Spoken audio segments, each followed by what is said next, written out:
Stocks starting off the final month of the year lower following a strong holiday week that put the S&P within 1% of a record high. Investors are growing more certain the Fed will cut interest rates by 25 basis points next week. Now they're looking ahead to the rate path in 2026 and just who will replace Fed Chair Powell when his term ends in May. Is he your Fed chair? Are you any close on that right now? I know who I'm going to pick. Yeah. Oh, tell us. Kevin Hassett. I'm not telling you. We'll be announcing it. All right, DeRoy. I don't know my grammar apparently, but economics. Oh, my economics. So let's talk about economics. I know maybe a little bit more about that. Okay, we got this whole Fed race thing, and you can weigh in on who you think is going to be the Fed chair. I don't know. The president says he knows. He probably does. Maybe he doesn't. How much does it matter, though? You know, it feels like all we ever talk about now is affordability. The Fed is a big part of that. Is this a really, really midterm making decision event that's happening here? Well, it could be. Look, I think if Kevin Hassett is the pick to replace Jerome Powell as chairman, that would be very positive. I think he's a solid economist. I think he believes in robust economic growth. I think he'd put an end to what we've seen under Jerome Powell, which is this sort of Phillips curve idea that as soon as the economy picks up and growth kicks in, inflation's coming, so you got to beat it back down with a stick and raise interest rates. And so if we get anywhere above 2% growth, oh my God, we're panicking. Let's raise interest rates and basically choke off the economic growth. I think Hassett believes in economic growth. He's not going to take that approach. He seems modest about what the Fed ought to focus on, which is basically price stability and full employment. I think he believes in a strong dollar. I don't think he's going to do what so many Fed chairmen have been, which is sort of the national stockbroker, get involved in every economic decision, put their fingers in places they shouldn't be. And I think one thing that I hope he does is audit the Fed. That institution has been there since 1913. I think he ought to open the books and see what's been going on there for 112 years. And he seems like just the kind of guy who takes sort of a Doge approach to the Fed, find out what it's doing that it shouldn't be doing, put an end to it, save the taxpayers money, and give us the opportunity to grow and expand in this economy. You know, that's an interesting point, Dagan. What do you? Hassett doesn't seem like the kind of guy who would be radically different as Fed chair. Neither does Kevin Warsh or a lot of the names that are in the mix, even as Scott Bessent.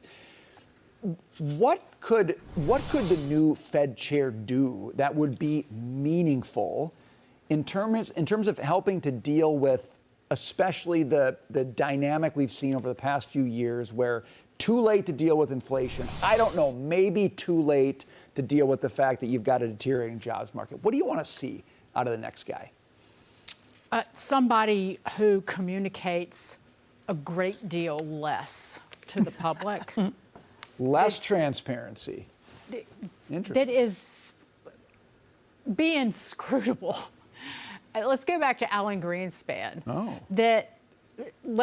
So Tom Philpson was talking about this, that the Federal Reserve, the idea that the central bank can prop up the job market, or fight inflation with a small interest rate cut or hike is just patently absurd because of the lag effect, that the Fed cannot fine-tune the economy by a quarter-point cut or raise, period, and because there are long lags.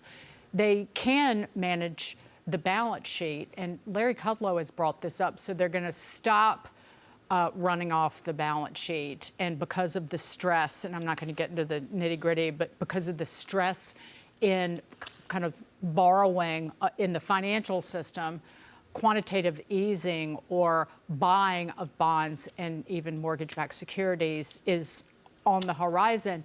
The Fed's balance sheet is still multiples of where it was before the financial crisis. That is not the Fed's role to basically pump up asset prices galore, which has benefited the wealthy, people who own stocks and bonds and crypto and you name it. But what the Fed has done in this cycle of raising rates, by fighting goods inflation, the price of things has created an affordability crisis because people in this country borrow money.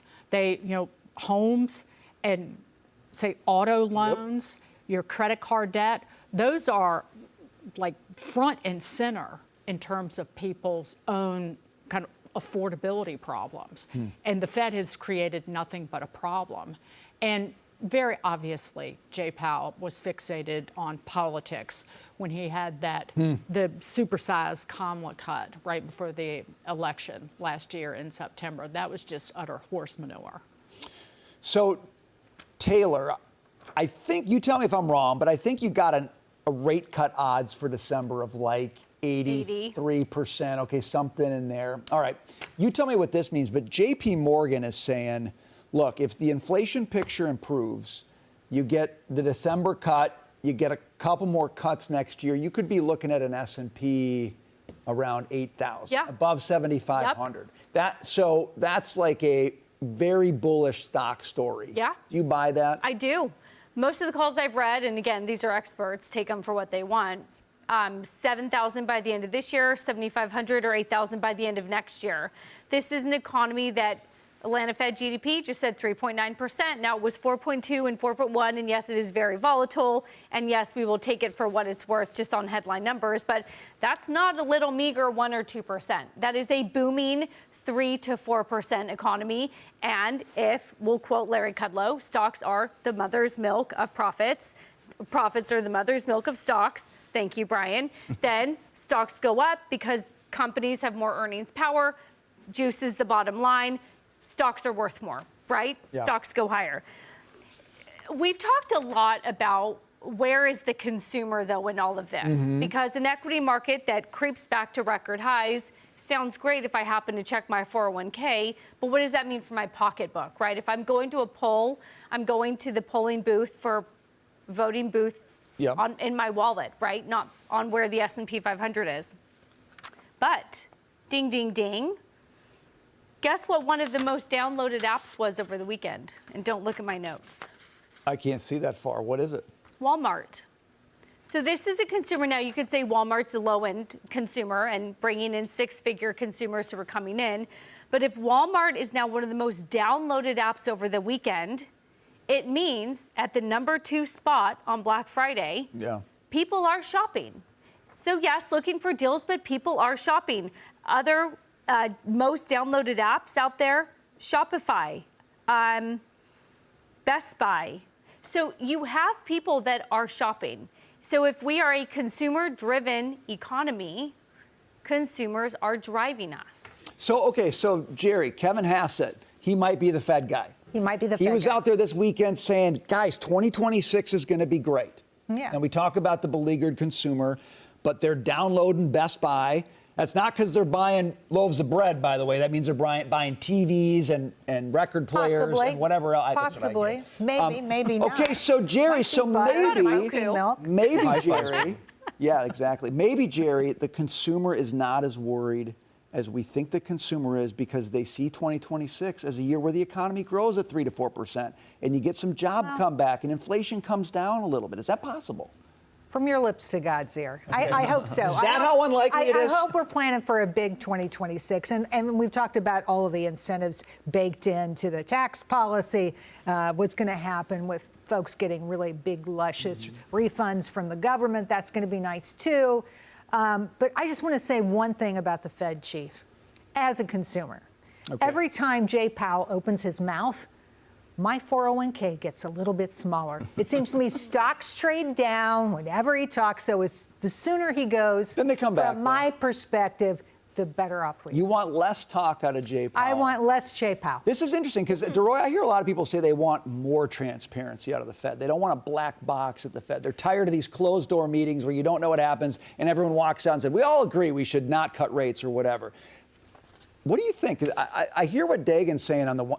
People loved Greenspan's, like hieroglyphics or whatever you couldn't read. Yep. What do you think? More I transparency, less? hated Alan Greenspan's hieroglyphics. His whole concept as when he was Fed chairman, a very overrated Fed chairman, I might add, was what number am I thinking of? And the whole country had to guess, gee, are rates going up or down? We don't know. This should be very clear, very transparent. If you think rates are going up, you expand your business, you open your factory. If you think it's shrinking, you hold back.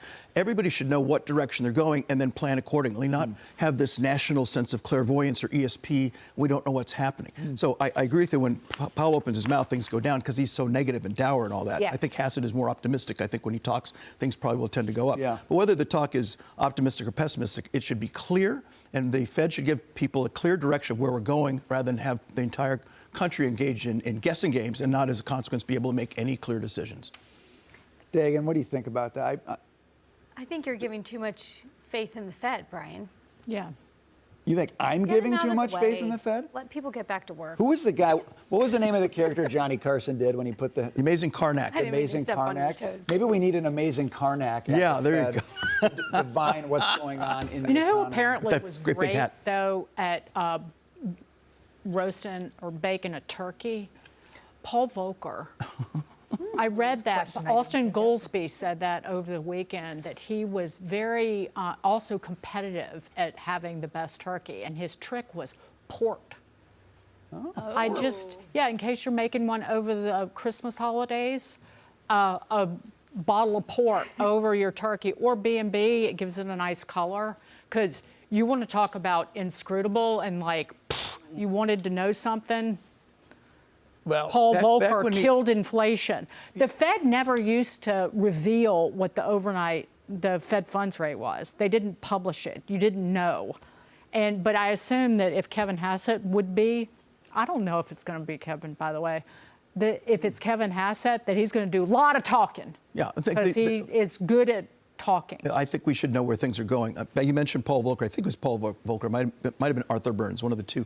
When they testified up on the Hill, they would, back then, they used to smoke indoors, and they'd smoke their cigars. And people would analyze, okay, the smoke streams are going up or were the smoke streams going down? And literally, they're measuring the direction of the puffs of smoke to determine which way interest rates are going. This is ridiculous. Well, how dare It should you? be clear, published. Everybody should know where we're going and applaud or boo, but at least But know how what direction dare train's you going. confuse Arthur Burns with Paul Volcker? I was waiting Another for one that that. The timing, We'll have it was one of the yeah. two. I don't remember. We'll I think have they that. served One back to back. killed inflation. I know. Well, one I forget ignited which it. one smoked a cigar and which didn't. All right, look, one of the two. Volcker did. We'll get out some cigars. We'll debate that in the break.